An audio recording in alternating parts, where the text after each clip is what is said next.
اللہم صلی علی سیدنا مولانا محمد فی اولی و اوسطی و آخری کلامنا۔ حضرات سامعین، اللہ کے رسول صلی اللہ علیہ وسلم کی مبارک سیرت کا تذکرہ چل رہا ہے۔ ہم نے پچھلے ہفتے غزوہ بدر کے واقعے کو بڑی تفصیل کے ساتھ آپ کے سامنے پیش کرنے کی کوشش کی تھی۔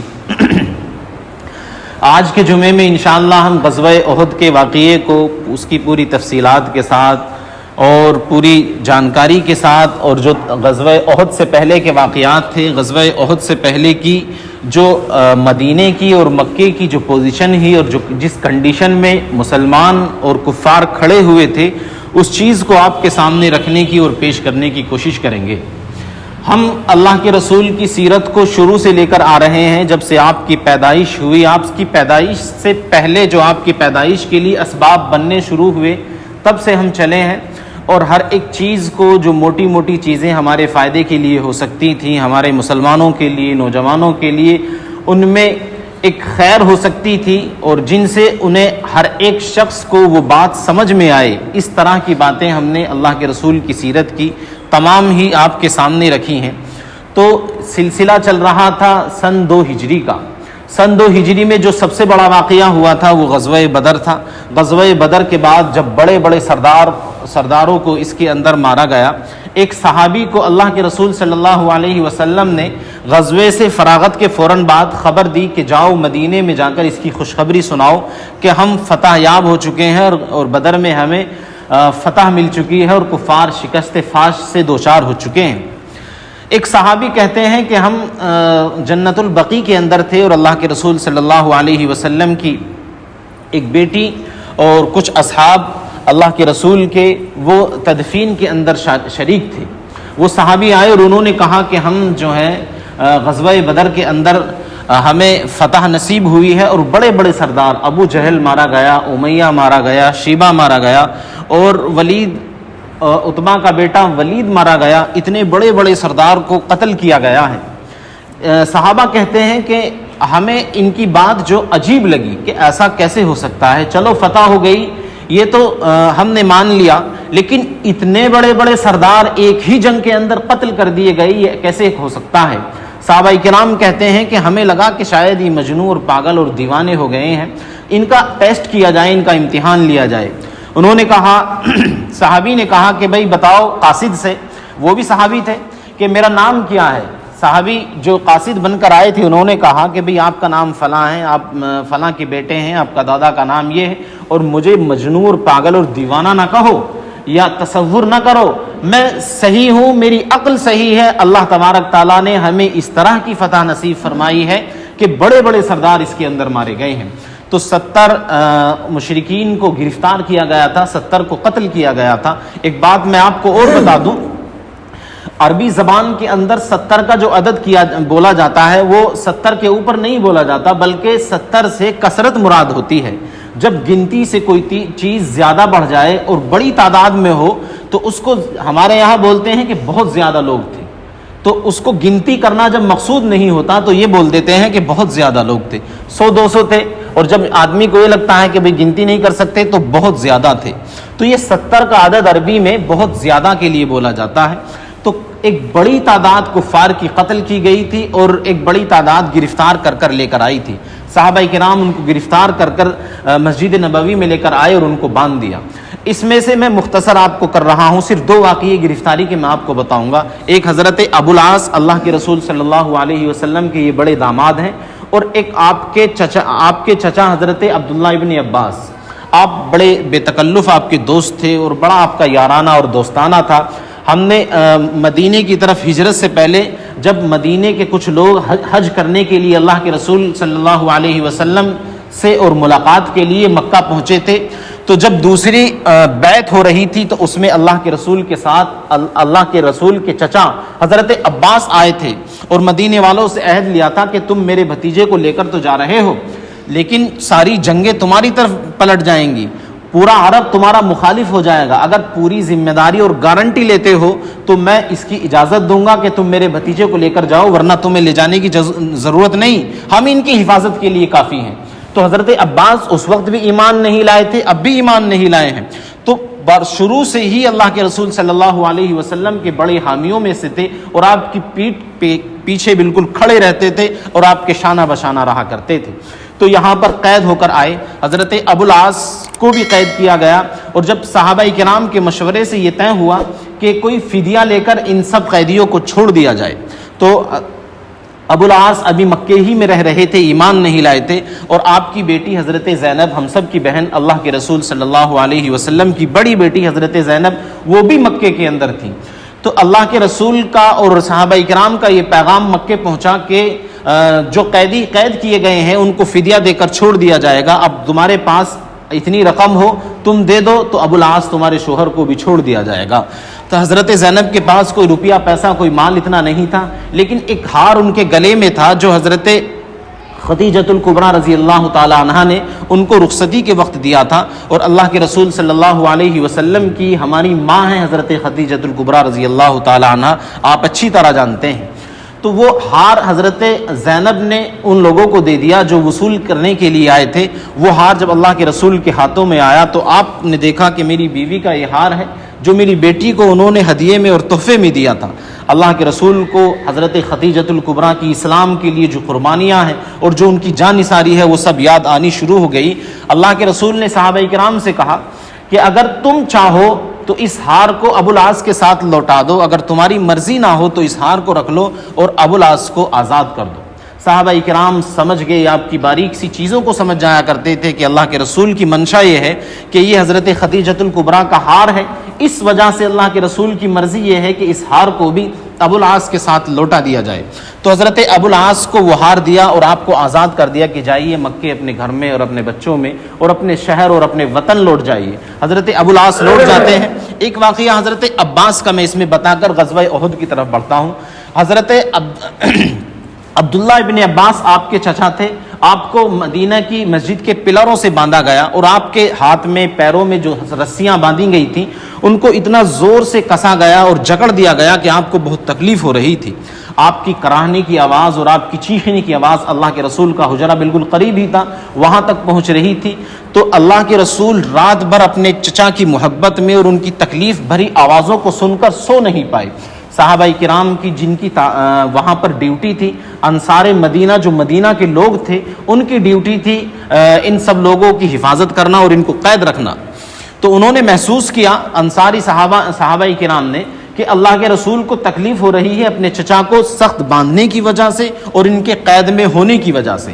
اب انہوں نے مشورہ کیا اور اللہ کے رسول کے پاس پہنچے اور جا کر کہا کہ ہم اللہ کے رسول یہ چاہتے ہیں کہ ان حضرت عباس کو آزاد کر دیا جائے. انہوں نے یہ نہیں کہا کہ آپ کے چچا ہونے کی وجہ سے آپ ان کو آزاد کر دو یا ہمارا مشورہ یہ ہے کہ آپ کے چچا ہیں آپ ان کو آزاد کرو, بلکہ انہوں نے دوسرا رشتہ جو حضرت عباس کا تھا وہ یہ ہم پہلے بتا چکے ہیں کہ اللہ کے رسول کے دادا حضرت عبد المطلب جن کا نام شیبہ تھا ان کی والدہ مدینے ہی کی رہنے والی تھی, اور حضرت ہاشم جو ملک شام کا سفر کر کر جا رہے تھے مدینے میں وہ 1 مہینہ رکے اور انہوں نے نکاح کیا تو حضرت عبد المطلب پیدا ہوئے تھے.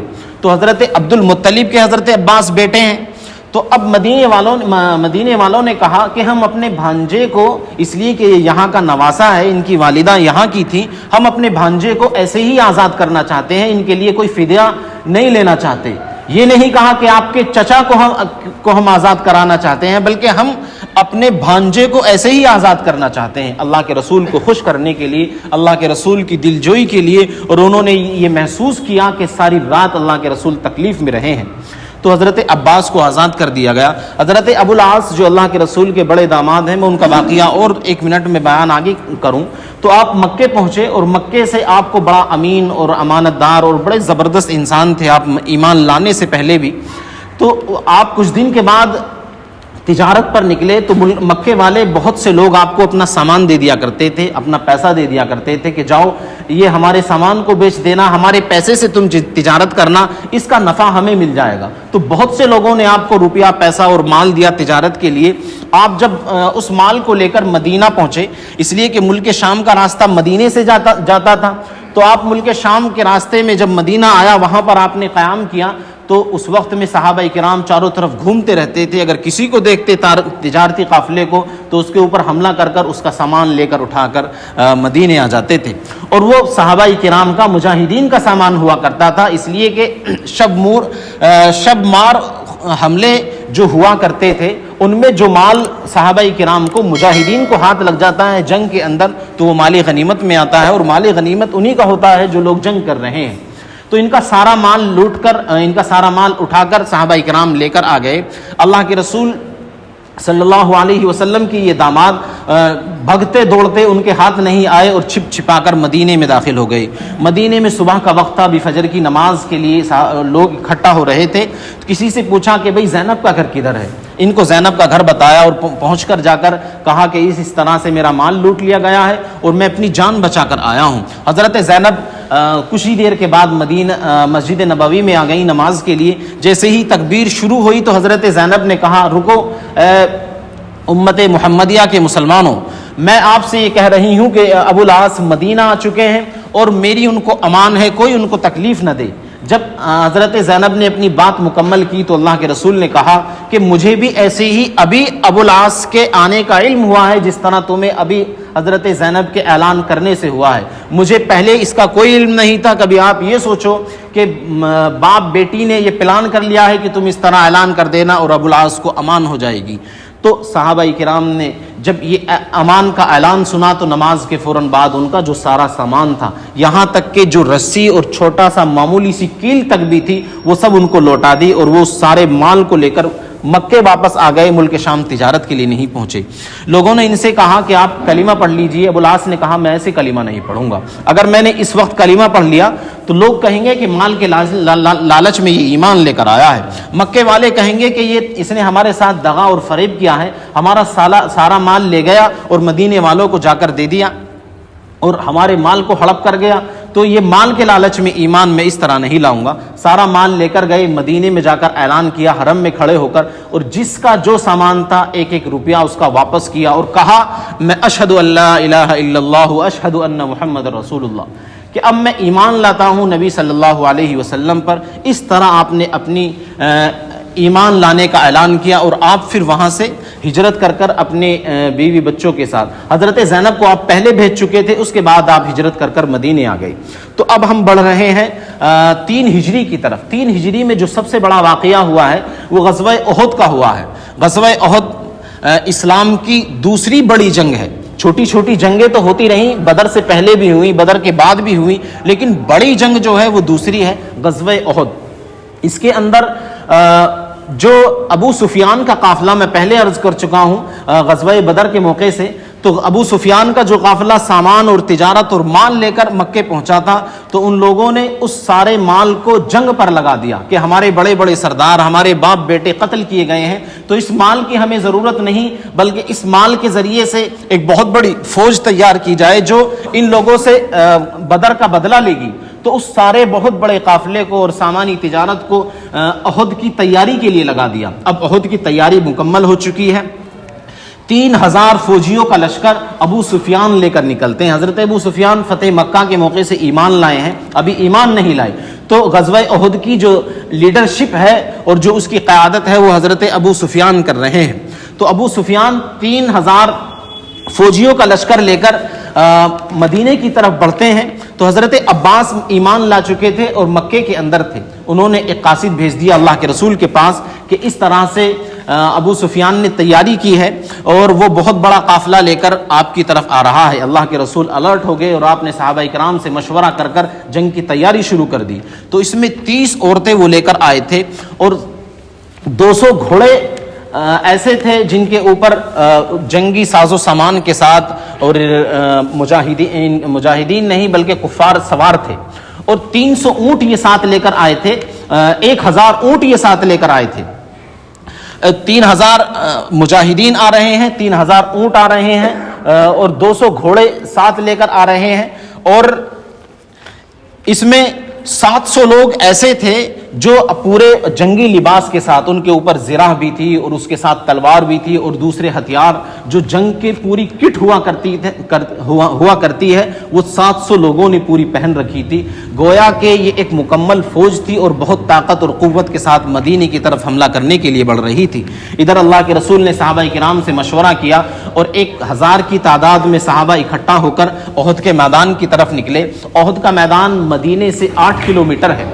اس میدان میں پہنچ کر اب دونوں فوجیں آمنے سامنے ہو گئیں۔ ادھر اللہ کے رسول کے اصحاب ہیں اور دوسری طرف کفار ہیں جن کی تعداد 3000 ہے۔ ایک طرف 3000 اور ایک طرف 1000۔ آپ دیکھیے کہ کتنا فرق ہے تعداد کا بھی، لیکن ایمان والے جو مومنین ہوتے ہیں وہ تعداد پر نہیں، کثرت پر نہیں، بلکہ اللہ کے بھروسے پر اور اللہ کے توکل پر لڑتے ہیں۔ جب یہ قافلہ نکل رہا تھا اور مدینے میں تیاری کر رہا تھا تو بڑے بڑے جو صحابہ کرام تھے، حضرت ابو بکر صدیق اور حضرت عمر فاروق، اللہ کے رسول صلی اللہ علیہ وسلم اور بڑے اصحاب، ان کی رائے یہ تھی کہ ہم مدینے سے باہر نہ نکلیں بلکہ مدینے میں رہ کر اس جنگ کو لڑیں۔ لیکن جو نوجوان صحابہ کرام تھے، حضرت حمزہ اور دوسرے نوجوان صحابہ، انہوں نے کہا کہ ہم مدینے سے باہر لڑیں گے اور بدر سے بھی زیادہ زبردست طریقے سے لڑیں گے اور اپنی جوانی کے اور اپنی قابلیت کے اور اپنے جو جنون ہے اس کے جوہر ہم میدان کے اندر دکھائیں گے۔ حضرت حمزہ نے تو یہاں تک کہہ دیا، اللہ کے رسول جب تک آپ باہر نکل کر لڑنے کے لیے تیار نہیں ہوں گے اس وقت تک میں کھانا نہیں کھاؤں گا۔ تو نوجوان صحابہ نے جب بہت زیادہ آپ کے اوپر اصرار کیا، آپ اپنے حجرے میں تشریف لے گئے اور آپ کے ساتھ حضرت ابو بکر اور حضرت عمر تھے۔ آپ اپنے حجرے میں پہنچے، آپ نے اپنی تلوار لگائی، زرہ پہنی اور جنگی سامان جو اس وقت فوج کے لوگ اپنے اوپر لادا کرتے تھے وہ سب سارا سامان آپ نے اپنے جسم پر پہنا، وہ پوری کٹ پہنی اور آپ اپنے حجرے سے باہر آئے۔ جب آپ اپنے حجرے میں اندر گئے ہیں تو صحابہ کرام نے مشورہ آپس میں کیا، اور جو دوسرے صحابہ تھے انہوں نے کہا کہ نوجوانوں، تمہیں سمجھ نہیں آ رہا، اللہ کے رسول کی مرضی مدینے سے باہر نکل کر لڑنے کی نہیں ہے، تم اللہ کے رسول کی مرضی کے خلاف کیوں جا رہے ہو، ان کی منشا کو کیوں نہیں سمجھ رہے؟ اللہ کے رسول سے جا کر کہو، اللہ کے رسول جیسا آپ کہیں گے ویسا ہم جہاد اور جنگ کے لیے تیار ہیں، آپ کی مرضی کے خلاف ہم نہیں جائیں گے۔ اللہ کے رسول ساز و سامان کے ساتھ اور پوری کیپ کے ساتھ اور جنگی کٹ کے ساتھ باہر آئے اور آ کر صحابہ کرام اللہ کے رسول کے سامنے کھڑے ہو گئے۔ کہا، اللہ کے رسول ہم سے غلطی ہو گئی، ہم اپنے جوش اور جوانی میں اور قوت ایمانی میں زیادہ بڑھ گئے اور ہمارا جذبہ یہ تھا کہ ہم دشمن کو میدان کے اندر شکست دیں تاکہ دنیا دیکھے، لیکن آپ کی مرضی یہ ہے کہ ہم مدینے میں رہ کر جہاد کریں، تو ہم آپ کی مرضی کے خلاف نہیں جائیں گے، ہم مدینے میں لڑیں گے۔ اللہ کے رسول نے کہا کہ جب ایک نبی زرہ پہن لیتا ہے اور جنگی ساز و سامان سے لیس ہو جاتا ہے، پھر اس کے لیے یہ جائز نہیں کہ وہ جنگ کو ترک کرے، بلکہ جنگ کے لیے لڑنا اس کے لیے جائز ہوتا ہے اور جنگ کے لیے نکلنا اس کے اوپر لازم اور ضروری ہوتا ہے۔ اب جنگ مدینے میں نہیں بلکہ مدینے سے باہر میدان میں لڑی جائے گی۔ اب صحابہ کرام اللہ کے رسول کے ساتھ نکلتے ہیں اور 1000 کا لشکر یہ احد کے میدان میں جمع ہو جاتا ہے۔ ادھر کفار کھڑے ہیں اور ادھر مجاہدین کھڑے ہوئے ہیں۔ صحابہ کرام نے جوش اور جذبہ اور قوت ایمانی اس قدر کوٹ کر بھری ہوئی تھی کہ جیسے ہی حملہ کھلا اور دونوں طرف سے گھمسان کی جنگ شروع ہوئی، صحابہ کرام نے اتنے زور کے ساتھ حملہ کیا کہ پہلے ہی حملے میں کفار کے قدم اکھاڑ دیے اور وہ بھاگتے ہوئے، کوئی ادھر گھاٹی کے اندر بھاگ رہا ہے، کوئی پہاڑ کے اوپر بھاگ رہا ہے، یعنی کہ جنگ کا پہلے ہی حملے کے اندر نقشہ پلٹ گیا اور وہ گویا کہ ایسا محسوس ہونے لگا کہ کفار جنگ ہار چکے ہیں اور یہ جنگ سے بھاگ رہے ہیں، اور بھاگتے ہوئے صحابہ کرام ان کا پیچھا کر رہے ہیں اور ان کو پکڑ کر قتل کر رہے ہیں۔ کچھ لوگ پہاڑوں کی طرف نکل گئے، کچھ لوگ گھاٹیوں میں چھپ گئے، کچھ لوگ مکے کی طرف اپنے اونٹوں پر اور گھوڑوں پر بیٹھ کر بھاگنے لگے۔ جب صحابہ کرام نے دیکھا کہ اب تو جنگ ہم جیت چکے ہیں اور کفار ہار چکے ہیں، تو جو ان کا مال غنیمت، اس لیے کہ 3000 تو وہ اونٹ لے کر آئے تھے اور بڑی تعداد میں ان کے ساتھ کھانے پینے کی چیزیں اور جنگی ساز و سامان تھا اور بڑی قیمتی چیزیں وہ لے کر آئے تھے، تو صحابہ کرام جو نئے ایمان لے کر آئے تھے انہوں نے اس ساز و سامان کو اٹھانا شروع کر دیا، اور وہ اس کو اس لیے کہ یہ مال غنیمت ہوتا ہے اور مجاہدین کے لیے اس کا جواز ہوتا ہے اور وہ مجاہدین کے لیے جائز ہوتا ہے، اس سامان کو اکٹھا کرنا شروع کر دیا۔ اور اللہ کے رسول نے ایک صحابہ کرام کی ایک ٹکڑی، ایک فوجیوں کی ایک پہاڑ کے اوپر ایک دائیں جانب اور ایک بائیں جانب رکھی ہوئی تھی، اور آگے پیچھے بھی اللہ کے رسول نے صحابہ کرام کو رکھا ہوا تھا کہ جب آپ کو یہ لگے کہ ہم شکست کھا رہے ہیں تو دائیں جانب سے اگر ہمیں شکست ہو رہی ہو تو دائیں جانب والے آ جائیں، بائیں جانب سے ہمیں شکست ہو رہی ہو تو بائیں جانب والے آ جائیں، سامنے والوں کو لگے کہ ہمیں شکست ہو رہی ہے تو پہاڑ سے اتر کر ہمارے ساتھ شریک ہو جائیں، پیچھے والوں کو لگے کہ ہم پچھڑ رہے ہیں جنگ کے اندر تو پیچھے والے اپنے پہاڑ سے نیچے اتر کر ہمارے ساتھ لڑنے کے لیے آ جائیں، جس سے کہ ہم جنگ میں پچھڑے نہ۔ تو جب صحابہ پورے میدان کا رخ ہی بدل گیا، سب لوگ مال غنیمت کو اکٹھا کرنے میں لگے ہوئے ہیں اور کفار میدان چھوڑ کر بھاگ رہے ہیں، جو پہاڑی پر صحابہ کرام کھڑے ہوئے تھے ان کو محسوس ہوا، ان کو لگا کہ اب جنگ جیت چکے ہیں، چلو ہم بھی مال غنیمت اٹھاتے ہیں اور نیچے نعرہ تکبیر اللہ اکبر کے نعرے لگاتے ہیں اور خوشی کا نغمہ گاتے ہیں اور خوشی کے ساتھ اب نیچے چلتے ہیں۔ وہ صحابہ کرام سب نیچے آ گئے۔ حضرت خالد ابن ولید جو ابھی تک ایمان نہیں لائے تھے اور اپنے ایمان لانے کے بعد 1.25 لاکھ جنگیں خالد ابن ولید نے لڑی ہیں، تو ان کے جوہر دیکھیے، اسلام سے پہلے ہی کتنی طاقت اور قوت تھی، اور ایمان جب وہ لے کر آ گئے تو ان میں گویا کہ ایسا ہے کہ ان میں پر لگ گئے اور وہ پروں کے ساتھ اڑتے اور دشمنوں کے فوج کو نیست و نابود کرتے ہوئے نکل جایا کرتے تھے۔ تو خالد ابن ولید نے دیکھا کہ پہاڑی پر جو لوگ متعین تھے، جو لوگ کھڑے ہوئے تھے وہ نظر نہیں آ رہے، وہ نیچے چلے گئے ہیں۔ تو خالد ابن ولید نے کچھ لوگوں کو اکٹھا کیا کہ ہمارے پاس موقع ہے، جنگ کا نقشہ جو ہے ہم اب جو شکست ہوئی ہے اس کو فتح میں بدل سکتے ہیں۔ کچھ لوگوں کو جمع کر کر آپ اس پہاڑی پر چڑھے اور اس پہاڑی سے نیچے اتر کر جو آپ نے حملہ کیا ہے، صحابہ کرام کو یہ پتہ ہی نہیں چل رہا کہ تیر کدھر سے آ رہا ہے، اس لیے کہ وہ مجاہدین کے اندر گھس گئے، اور اندر گھس کر جو خالد ابن ولید نے زور کا حملہ کیا، صحابہ کرام کے پیر اکھڑ گئے اور وہ بھاگنے لگے، کوئی ادھر جا رہا ہے کوئی ادھر جا رہا ہے۔ اللہ کے رسول صلی اللہ علیہ وسلم اللہ کے رسول پر اتنے زور کا حملہ ہوا کہ اللہ کے رسول چاروں طرف سے دشمن کے اوپر گر گئے۔ کچھ صحابہ کرام آپ کو بچانے کے لیے بھاگے، اس میں سے 7 مہاجرین تھے اور 7 انصار تھے۔ 7 جو انصار اللہ کے رسول کی حفاظت کے لیے آئے، تمام کے تمام شہید ہو گئے اللہ کے رسول کی حفاظت کے لیے۔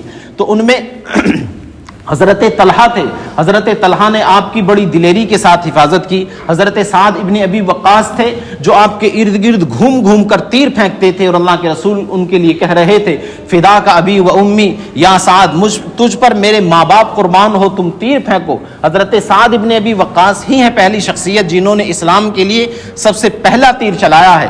اور ایک حضرت ابو دجانہ تھے، حضرت ابو دجانہ اللہ کے رسول صلی اللہ علیہ وسلم کی طرف منہ کر کے کھڑے ہو گئے، پیچھے سے دشمن کے تیر آ رہے ہیں، آپ کی کمر میں لگ رہا ہے، کوئی آپ کے سر میں لگ رہا ہے، کوئی آپ کی پنڈلیوں میں لگ رہا ہے۔ ابو دجانہ سے صحابہ کرام نے جنگ کے بعد پوچھا تھا کہ تم نے اللہ کے رسول کی طرف پیٹ کیوں نہیں کی؟ انہوں نے کہا کہ میں نبی کے چہرے کی طرف پیٹ نہیں کر سکتا، میں نبی کے چہرے کے پر سے چہرہ ملائے کھڑا تھا کہ کوئی تیر آپ کو آ کر نہ لگ جائے۔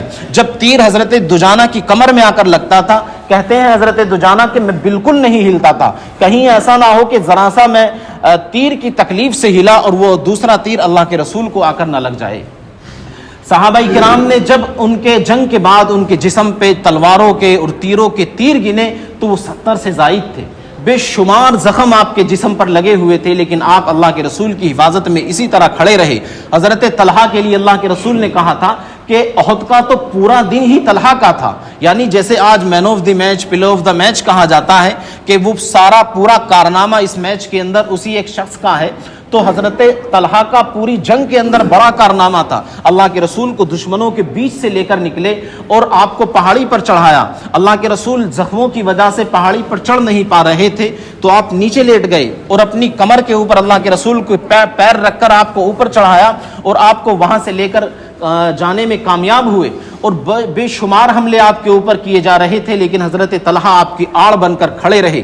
ایک دشمن کا تیر اور پتھر آپ کے منہ پر آ کر لگا، جس سے آپ کے 2 دانت اندر ہونٹ کے اندر بڑھ گئے اور وہ ٹوٹ گئے، اور ٹوٹنے کے بعد اس طرح سے وہ کھال کے اندر اور جسم کے اندر پیوست ہو گئے کہ صحابہ کرام اس کو نکالنا چاہتے تھے تو وہ دانت نہیں نکلتے تھے۔ ایک صحابی نے وہ زرہ کے ٹکڑے جو آپ کے چہرے اور رخسار کے اندر گھسے ہوئے تھے، جب پتھر آپ کو لگا تو ایک صحابی نے اپنے دانتوں سے ان زرہ کے ٹکڑوں کو، ان لوہے کی کیلوں کو دانتوں سے پکڑ کر کھینچنا چاہا تو آپ کے چہرے مبارک سے نکلے نہیں بلکہ آپ کے دانت ٹوٹ گئے۔ ان صحابی کے دانت ٹوٹ گئے لیکن وہ زرہ آپ کے چہرے سے نہیں نکلی، اس قدر تیز حملہ آپ کے اوپر کیا گیا تھا۔ ایک صحابی تھے حضرت عبداللہ ابن جہش اور حضرت سعد ابن ابی وقاص۔ لڑائی سے پہلے دونوں نے ایک دعا مانگی۔ حضرت سعد نے دعا مانگی، اللہ یہ جنگ ہو رہی ہے، میرا مقابلہ ایسے دشمن سے ہو جو بہت زیادہ طاقتور ہو اور بہت تیزی کے ساتھ جھپٹ کر حملہ کرنے والا ہو اور بہت طاقتور ہو، میں اس سے لڑوں، وہ مجھ سے لڑے اور آخر میں مجھے فتح نصیب ہو، میں اس کو قتل کر دوں۔ حضرت سعد نے یہ دعا کی اور حضرت عبداللہ ابن جہش نے اس پر آمین کہا۔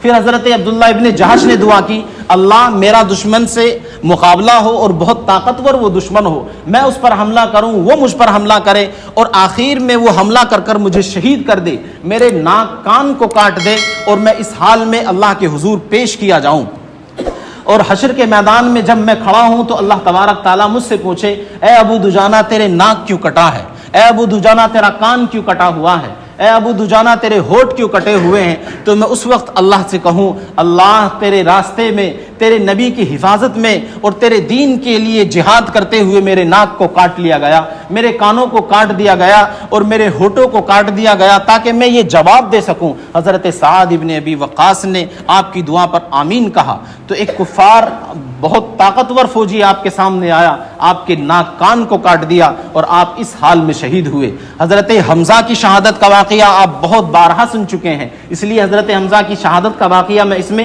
آپ کے سامنے نہیں لا رہا ہوں۔ ایک صحابی اور ہیں، ان کی بھی شہادت اسی طرح ہوئی، ان کے بھی ناک کان کاٹ لیے گئے۔ حضرت حمزہ کے بھی ناک کان کاٹ دیے تھے اور جب وہ دوسرے صحابی کے ناک کان کاٹے اور ان کا جنازہ اللہ کے رسول کے سامنے لایا گیا تو ان کے بیٹے اللہ کے رسول کے پاس آئے کہ میرے باپ کا چہرہ مجھے دکھا دو۔ صحابہ کرام نے ان شہید صحابی کے چہرے پر کپڑا ڈال دیا اور کہا کہ تم ان کا چہرہ نہیں دیکھ سکتے۔ انہوں نے بہت اصرار کیا کہ نہیں دیکھ سکتے۔ اللہ کے رسول نے جب کئی بار انہوں نے اصرار کیا میرے باپ کا چہرہ مجھے دکھا دو، اللہ کے رسول نے کہا کہ چہرہ دکھا دیجئے۔ تو جب صحابہ نے ان کے چہرے سے پردے کو ہٹایا اور کفن کو ہٹایا تو کیا دیکھتے ہیں کہ میرے باپ کی ناک کٹی ہوئی ہے، میرے باپ کے کان کو کاٹ لیا ہے، میرے باپ کے ہونٹوں کو کاٹ لیا ہے۔ اس حال میں وہ اپنے باپ کے جنازے کو دیکھ رہے ہیں، اپنے شہید باپ کو دیکھ رہے ہیں۔ وہیں اس شہید کی بہن کھڑی ہوئی تھی، وہ زاروں قطار رونے لگی۔ اللہ کے رسول صلی اللہ علیہ وسلم نے کہا کہ تم کیوں روتی ہو، چپ ہو جاؤ، میں نے اس شہید کے جنازے کو اور اس کی لاش کو فرشتوں کو سایہ کرتے ہوئے دیکھا ہے۔ ایک مرتبہ یہ صحابی جنگ کے بعد اداس بیٹھے ہوئے تھے، اللہ کے رسول صلی اللہ علیہ وسلم ان کے پاس سے گزرے، کہا کہ تم کیوں اداس ہو؟ اے اللہ کے رسول، میری بہنیں ہیں، میرے بچے ہیں اور میرے بھائی ہیں، ایک بڑی فیملی ہے اور اچانک سے میرے باپ چلے گئے، شہید ہو گئے، گھر کی ساری ذمہ داری مجھ پر آ چکی ہے، میں اس وجہ سے بڑا اداس رہتا ہوں، باپ کی یاد رہتی ہے۔ اللہ کے رسول نے کہا کیا تم اس بات سے خوش نہیں ہو کہ اللہ تبارک تعالیٰ نے تمہارے باپ سے بالمشابہ ملاقات کی ہے اور بات چیت کی ہے؟ آپ کے والد اللہ کے رسول کے سامنے کھڑے ہوئے، اللہ کے رسول نے اللہ تبارک تعالیٰ کے سامنے کھڑے ہوئے ہیں۔ اللہ نے آپ کے والد سے پوچھا کہ عبداللہ ابن جہش کیا تم خوش، کہ اے میرے بندے کیا تو خوش نہیں ہے؟ اس نے کہا کہ اللہ میں خوش ہوں۔ تو پھر بتا تو کیا مانگتا ہے، کیا تیری تمنا ہے؟ تو آپ کے باپ نے کہا اللہ مجھے دنیا کے اندر بھیج دیجئے اور دنیا میں بھیجنے کے بعد میں دوبارہ سے آپ کے راستے میں شہید ہونا چاہتا ہوں۔ تو کیا تم اس بات سے خوش نہیں ہو کہ اللہ تبارک تعالیٰ نے اپنے سامنے کھڑے ہو کر تمہارے باپ سے کلام کیا ہے؟ تو یہ صحابی اس طرح سے اللہ کے رسول صلی اللہ علیہ وسلم کے جانثار غزوہ بدر کے اندر، غزوہ احد کے اندر جام شہادت نوش فرما رہے ہیں۔ ایک واقعہ حضرت سعد ابن ابی مسیب، تو ان کا واقعہ میں نے پہلے بتایا تھا کہ یہ مدینے کے سب سے پہلے مبلغ تھے اور مکے کے شہزادے تھے. مکے میں جیسے آج دنیا میں لوگ کسی ہیرو کے کپڑے کو دیکھ کر ٹرینڈ پکڑتے ہیں کہ جی اب اس کپڑے کا ٹرینڈ چل رہا ہے, عورتیں کسی سیریل کے کپڑوں کو دیکھ کر کپڑے پہننا شروع کرتی ہیں کہ جی اب اس طرح کے کپڑوں کا ٹرینڈ چل رہا ہے, اب اس طرح کے فیشن کا ٹرینڈ چل رہا ہے. تو حضرت مسیب اس طرح کے مکے کے شہزادے تھے کہ نوجوان ان کے کپڑوں کو دیکھ کر کپڑا پہننا پسند کرتے تھے, ان کے فیشن کو دیکھ کر ان کے فیشن کو فالو کرتے تھے. جیسا یہ کپڑا پہن رہے ہیں مکے کے نوجوان اسی طرح کا کپڑا پہننا شروع کر دیتے تھے. ایسے شہزادے تھے. میں نے بتایا تھا کہ جب یہ کسی راستے سے گزرتے تھے تو اتنا بہترین خوشبو اور عطر استعمال کیا کرتے تھے کہ ان کے جانے کے بعد بھی ان مکے کی گلیوں میں خوشبو مہکتی رہتی تھی. لوگ آپ کے جانے کے بعد کہہ دیا کرتے تھے کہ اس راستے سے خوشبو آ رہی ہے, یہاں سے مسیب گزر کر گیا ہے. یہ مکے کا شہزادہ اس طرح سے تھا. یہ اسی احد کے میدان میں شہید ہوئے ہیں. آپ جب ایمان لے کر آئے تو بہت سی مشکلات کا سامنا آپ نے کرنا پڑا.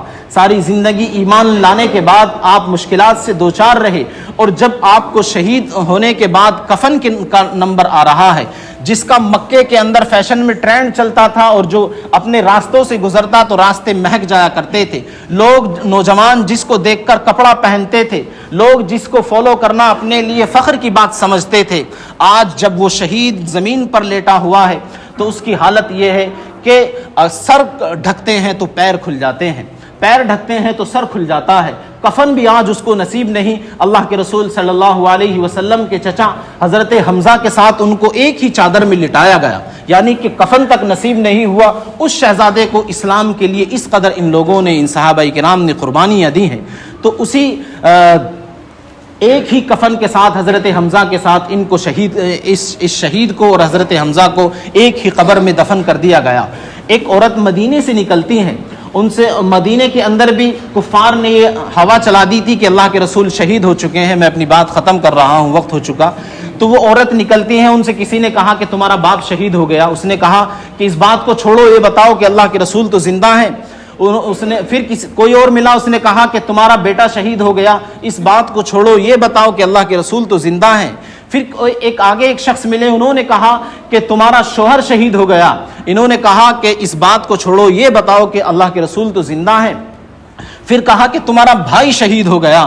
4 شہیدوں کی خبر اس نے اپنے گھرانے کی سنی, لیکن ان کے پیر نہیں رکے اور انہوں نے ان کو کوئی خاطر میں نہیں لائی اور کہا کہ اللہ کے رسول کی خبر بتاؤ کہ وہ تو زندہ ہیں.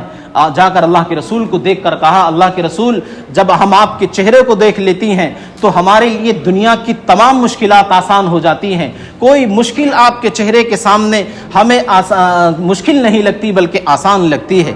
اس جنگ کے اندر نہ کفار جیتے نہ مشرکین جیتے, اس لیے کہ صحابہ کرام اور اللہ کے رسول ابھی میدان ہی کے اندر ہیں اور کفار اپنی فتح کا جشن مناتے ہوئے اس میدان سے نکل گئے. آخر میں وہ اعلان کرتے ہوئے جا رہے ہیں کہ محمد الرسول اللہ زندہ ہیں. اللہ کے رسول نے کہا کہ چپ رہو. پھر دوبارہ کفار نے اعلان کیا کہ ابو بکر زندہ ہے. انہوں نے, اللہ کے رسول نے کہا کہ چپ رہو. تو ان کو محسوس ہوا کہ ابو بکر بھی شہید ہو چکے اور محمد الرسول اللہ بھی شہید ہو چکے جب ہماری آواز پر کوئی لبیک نہیں کہہ رہا. پھر انہوں نے کہا کہ کیا اب عمر ابن خطاب زندہ ہیں؟ تو عمر ابن خطاب چپ نہیں رہے بلکہ کھڑے ہو کر کہا کہ میں بھی زندہ ہوں, اللہ کے رسول بھی زندہ ہیں اور حضرت ابو بکر بھی زندہ ہیں. تو صحابہ کرام میدان ہی کے اندر تھے. شکست اس کو کہتے ہیں, یا تو سارے مجاہدین کو اور سارے فوجیوں کو مار دیا جائے یا میدان سے بھگا دیا جائے. اور صحابہ کرام ابھی میدان ہی کے اندر تھے, ڈٹے ہوئے تھے, اور کفار اپنی جشن کا اور اپنی خوشی کا اور اپنی فتح کا جشن مناتے ہوئے احد سے مکے کی طرف نکل چکے تھے. تو اس میں مسلمانوں کا بڑا نقصان ہوا. 70 صحابہ کرام شہید ہوئے, 30 کے قریب کفار کو مارا گیا. اور اس کے بارے میں قرآن کریم کی بڑی آیات ہیں کہ اللہ کے رسول اللہ تبارک تعالیٰ نے اس میں مجاہدین کو کیوں شکست سے دوچار کیا اور کیوں شکست کا سامنا ان کو کرنا پڑا. آئندہ ہفتے انشاءاللہ ہم یہاں سے آگے عنوان کو جاری رکھیں گے. اللہ عمل کی توفیق مرحمت فرمائے.